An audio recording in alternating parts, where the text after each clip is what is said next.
So recently, the UK started recruiting prison officers from Nigeria and other parts of Africa. And a lot of Nigerians took this advantage. They applied, they got employed, they applied for their visas, did all the necessary things that they are supposed to do, and then they got visas to come and work here in the UK. Now they arrived the UK, they started working as prison officers. What happened next will shock you. Anyways, before we go further in this video, if you are meeting me for the first time, welcome to my channel. My name is Joanne Ekeke and I'm based here in United Kingdom. So what I do on this channel, I do like everything Nigeria, everything Africa. So I talk about, things that affect Africans, things that affect our people, Nigerians that are here in the UK and other parts of the world. So if content like this interests you, subscribe to my channel. And for my returning subscribers, you guys are awesome. Thanks for always coming back to support my channel. I sincerely appreciate you all from my heart. Yes, guys, thank you very much. I appreciate you. With that being said, let's go straight into the video. If you know anyone who is coming to work in the United Kingdom, we know that a lot of people have been coming through the Tier 2 visa routes, what's it called, COS, certificate of sponsorship and all that. Now, some of them did not know that while I'm going to the UK to work, I'm going there to work, I'm supposed to cater for myself. What happened to these Nigeria prison officers? They came into the UK, they started working in the prisons, and then they were fined sleeping rough. Some of them, according to the news, were sleeping inside cars, inside the car, yes. Some other sites were sleeping rough in different places. Reason being that they do not have accommodation. So when one of them were asked, if I remember, I will put a screenshot of the news at one corner so that it won't look as if it's story that, because sometimes when we hear stories like this, you would think these are fictitious stories. Like these stories are not real, the news are not real, they are real. So that's the reason I will look for one place, and then put the news flash there, like the headline. So a lot of them say that they don't have accommodation because when they were coming to the United Kingdom to work, they were told that as soon as they get to the UK, they will be provided with accommodation. And you and I know that that's why I tell people, whatever you want to do, even if you want to apply for visitor's visa, you need to be a part of it. You need to partake. Don't just give agents money and say, do my visa, do my work visa, do my visitor's visa. And then when it's time for reality, you will be lost. Because I know some of these people, they've given money to agents. Oh, I'll do work visa for you. You go and work in the UK. So what these agents do is that they go on the UK website, look for jobs that are recruiting people from Nigeria with visa sponsorship. They take that advantage. They started advertising, oh, I'll give you a job in the UK. You will bring money, 10 million, 15, 20 million. After I'm going to the UK to work, at the end of the month, they will tell you that they can pay you 2 million and 2,000 pounds.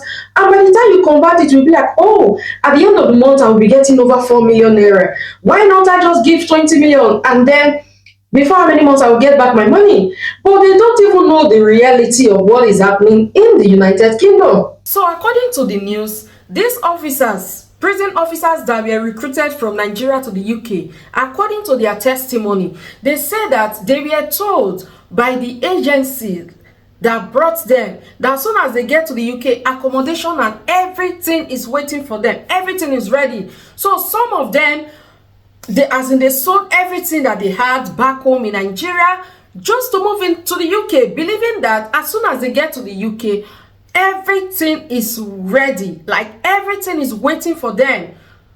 And I'll take a little bit of the reading and then we will continue because this is getting out of hand. Jails are recruiting prison officers from Nigeria and other countries to plug shortages in a move that has seen some camping or sleeping in their cars to save on accommodation. To be honest, when I saw this news, I was so pissed. I was like, Why are people this wicked? Especially the agents that are bringing these people from Nigeria, from Africa, down to the United Kingdom. You know that you don't have proper accommodation for these people. You bring them, and some of our people do not even bother. They do not care to ask questions. Even when they ask you that are in the UK and you tell them that, come, there is no job that will employ you, and then they will give you accommodation immediately. No. Ask question, they will be like, oh, she's so full of negativity. Because they are in the UK, they don't want me to come. Because they are blah, blah, blah. Oh, make she don't worry, I go shock her. She go see me for Instagram, say I don't reach UK. She will see me for Facebook, say I don't reach UK. No, it's not like that. Always try to ask questions. Now, these agencies, they are just taking advantage of people because they know a lot of Nigerians in the UK, a lot of Nigerians back home wants to japa by all means, any means possible. They just want to leave Nigeria. They just want to leave Africa. So they see this as an opportunity to milk out of these people. If you ask me, to be honest, this is very, very sad. And it is very, very bad. Because we know that the way they tell these people back home that as soon as you get to the UK, this thing is waiting for you. It is not working like that here. Let me take the reading again. According to the news, it says, this is the first time the prison service is sponsoring skilled worker visas from folks from abroad. They changed the rules recently, which opened the door for overseas workers. Many of these new officers are coming from Nigeria, and some are even switching from other visa types. But here is the kicker. Some of them showed up on their first day thinking they have get a place to live with their job, only to find that wasn't the case. So they were even made to believe back home that as soon as you get there, that first day, they will give you where to stay. Not knowing that it is not true.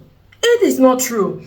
Mark Fairhurst, the head of the Prison Officers Association, shared a story about one guy who was driving 70 miles from Huddersfield to Nottingham for work. Eventually, he figured it was cheaper to just sleep in his car outside the prison instead. In another case, some foreign recruits ended up camping in wooded area near the prison after realizing there was no accommodation provided. It's a bit of a mess, really. It is a mess, to be honest. Mark mentioned that they often see people arriving with their families, asking staffs, where is the accommodation? It's a tough situation for everyone involved. The recruitment push comes after the visa rules change in October 2023, allowing prison officers to be on the list of skilled workers eligible for sponsorship. So far, around 250 foreign nationals have been sponsored after going through interviews and vetting. To be honest, this is a sad one. This is a sad one. I just pray that God will help them and then they will figure out a place where they can stay. It is so sad. Please, if you have anyone back home, let them know what is happening. See you in my next video. Shalom.